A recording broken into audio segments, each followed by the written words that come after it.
Hello friends, welcome to Kunjal's kitchen. આજે આપણે મોહનથાળ બનાવીશું અને આ મોહનથાળ જાડા લોટનો ઉપયોગ કર્યા વગર પણ તમે ઘરે એકદમ સરસ દાણેદાર બનાવી શકો છો અને અંદરથી એકદમ મોઇશ્ચરવાળો અને પોચો બનશે.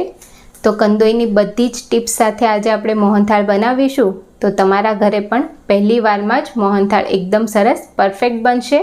અને તમને મારી રેસીપી ગમતી હોય તો વિડીયોને છેલ્લે સુધી જોઈ એક લાઈક કરજો, સાથે ચેનલને સબસ્ક્રાઈબ કરી બેલ આઇકન પ્રેસ કરજો.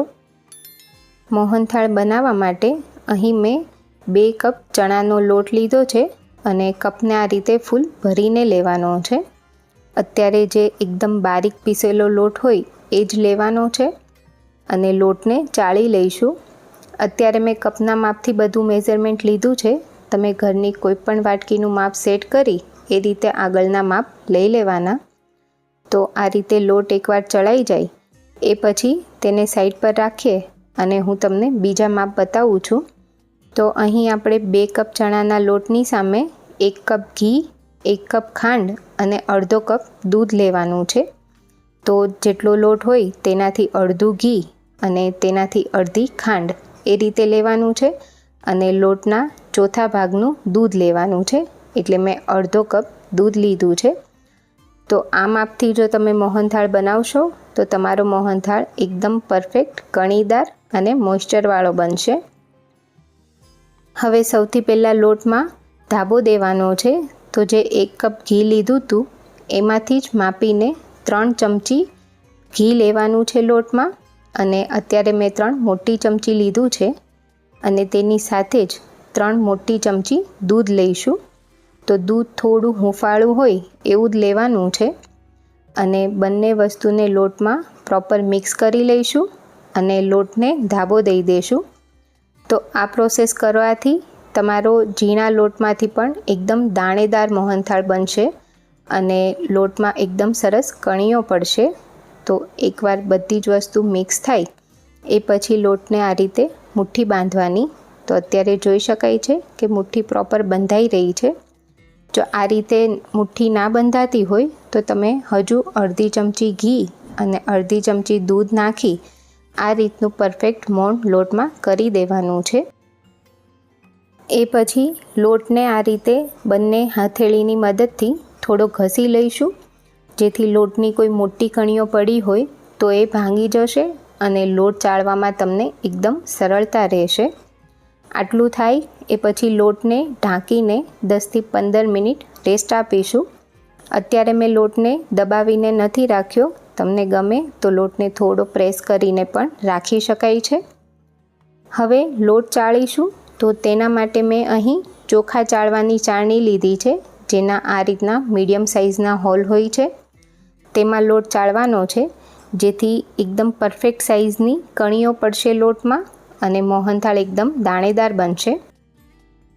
તો આ પ્રોસેસ માટે માત્ર 1 મિનિટ જેટલો જ સમય જશે, પરંતુ આ રીતે ચાળીને લેવાથી મોહનથાળ સરસ દાણેદાર બનતો હોય છે. તો લોટને ચાળીને જ લઈશું અને લોટ ચડાઈ ગયો છે. અત્યારે તમે જોઈ શકો છો કે લોટમાં એક સરખા દાણા પડ્યા છે અને લોટ સરસ દાણેદાર તૈયાર થયો છે.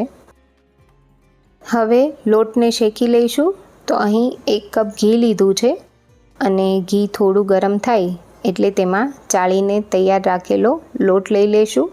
તો અત્યારે આપણે જે ઘીમાંથી ધાબો દીધો હતો એ જ ઘી લેવાનું છે અને બધો જ લોટ આપણે તેમાં લઈ લઈશું અને મોહનથાળ માટેના લોટને એકદમ સ્લો ફ્લેમ પર શેકી લેવાનો છે. તો ગેસની ફ્લેમ આપણે મીડિયમ નથી રાખવાની, સાવ ધીમી જ રાખીશું, જેથી લોટ ધીરે ધીરે શેકાશે અને એક સરખો શેકાશે.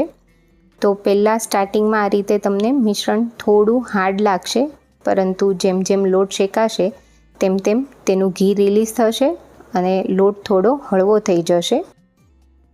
તો અત્યારે 3થી 4 મિનિટ જેવો સમય થયો છે અને જોઈ શકાય છે લોટ એકદમ હળવો થઈને ફૂલી ગયો છે. તો હજુ આપણે 3થી 4 મિનિટ લોટને આ રીતે સતત ચલાવતા જઈને શેકી લઈશું અને 7-8 મિનિટ પછી જોઈ શકાય છે કે લોટ પ્રોપર શેકાઈ ગયો છે. તમને હજુ જો ડાર્ક કલર જોઈતો હોય તો હજુ તમે 1 મિનિટ લોટ વધારે શેકી શકો છો. અત્યારે આપણે ગેસની ફ્લેમ બંધ કરીશું અને એ પછી તેમાં દૂધ એડ કરીશું. તો આ અડધો કપ જે દૂધ લીધું હતું એ જ છે.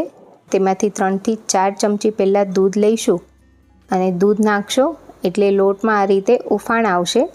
એટલે જ ગેસની ફ્લેમ બંધ રાખીશું અને એકવાર બધું જ દૂધ બેસી જાય એ પછી ફરી ગેસ ચાલુ કરી થોડું કરીને બાકીનું દૂધ પણ એડ કરવાનું છે અને 2 થી 3 વાર દૂધ આ રીતે એડ કરતા જઈ લોટને શેકી લઈશું.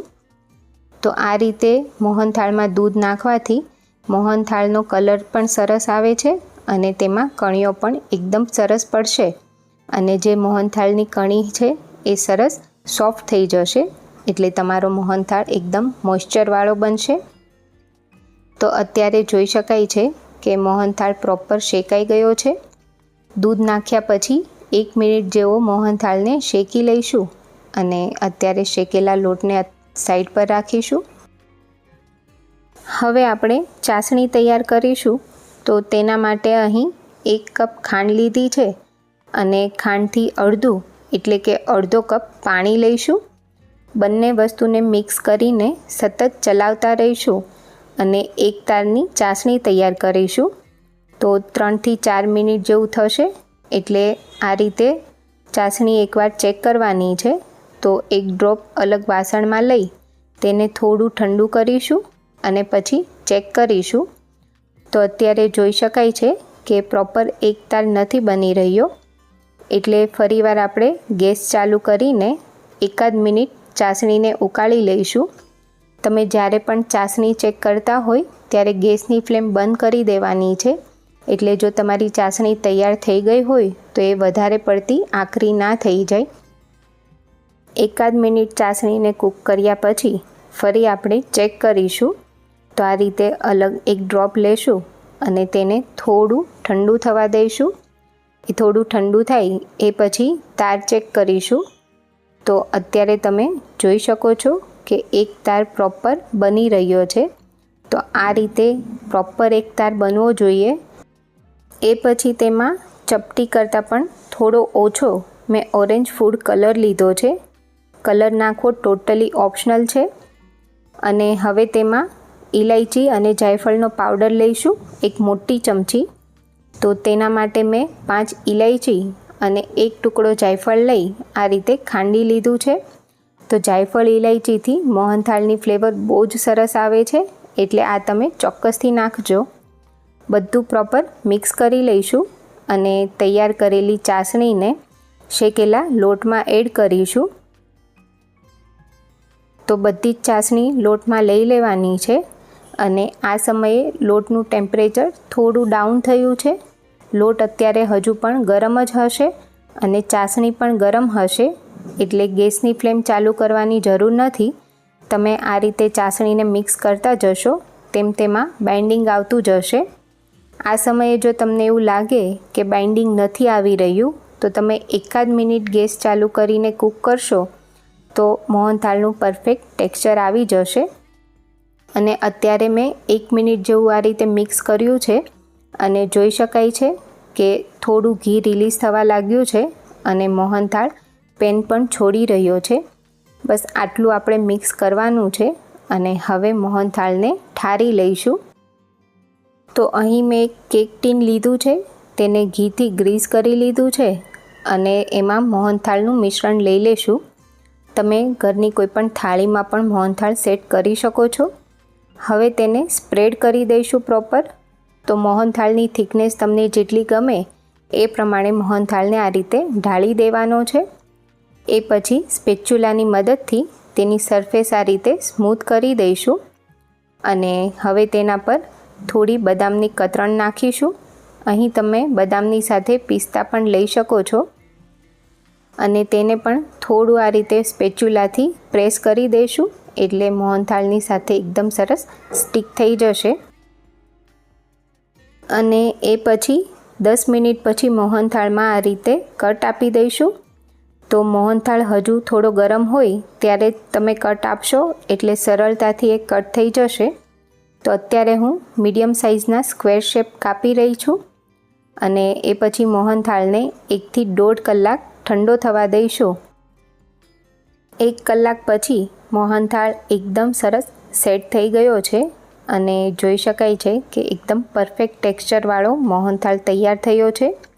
તો આ માપથી તમારા ઘરે પણ મોહનથાળ બનાવશો તો તમારો મોહનથાળ પણ મોઢામાં મૂકતા જ ઓગળી જાય એટલો સરસ પોચો બનશે અને કંદોઈ જેવો જ બનીને તૈયાર થશે। તો આ રીતે તમારા ઘરે પણ મોહનથાળ ચોક્કસથી બનાવજો અને મને કમેન્ટમાં જણાવજો।